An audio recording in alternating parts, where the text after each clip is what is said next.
Bonjour à tous et à toutes. Aujourd'hui, je voulais vous faire un petit partage. Ma réflexion, ça se porte sur le choix. Je sors d'une consulte super touchante avec une personne qui est dans une situation un peu complexe et du coup qui ne sait pas poser son choix. Et forcément, de ne pas faire de choix, ça a une répercussion sur le corps parce que ça crée du stress. Et donc notamment sur la sexualité et sur la qualité de pouvoir être présente dans la relation à l'autre.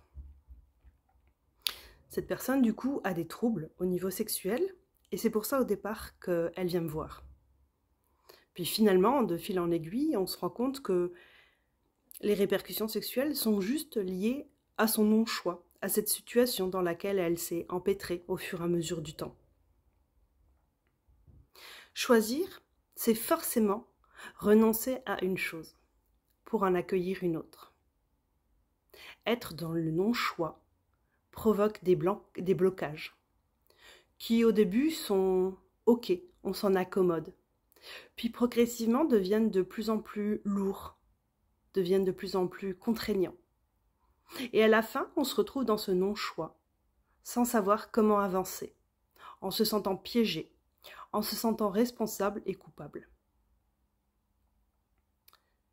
Est-ce que cela vous est déjà arrivé, d'être dans ces situations complexes de choix de vie, de choix de positionnement, de choix d'affirmation?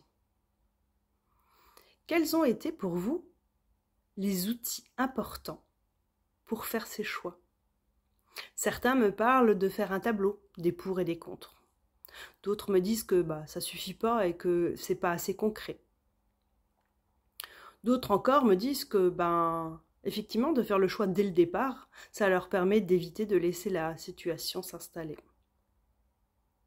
Pour cette personne, je lui ai proposé de venir faire une séance de méditation pour aller visiter les choix et pour aller visiter le non-choix, pour revenir dans le corps, dans les sensations, pour oser poser la tête dans la salle d'attente, poser le mental, la réflexion, et venir intégrer qu'est-ce que le corps, les émotions vous racontent.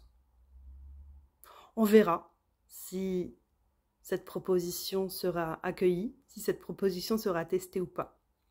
En tout cas, c'est une des possibilités. Comment accueillir ou faire un choix? Revenir dans le corps, revenir dans les émotions, dans les sensations, et voir qu'est-ce qui est le plus juste pour soi. Et au départ, juste pour soi. Pas pour l'autre, pour l'entourage, pour la situation. Mais vraiment bien se connecter à qui on est, à ce qu'on veut, à ce qu'on a besoin et à comment faire pour avancer.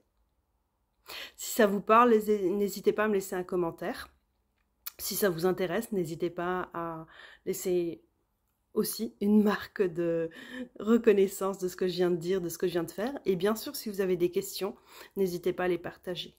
Vos questions pourront aider à avancer d'autres personnes, donc surtout, n'hésitez pas. En tout cas, moi, je vous souhaite une excellente journée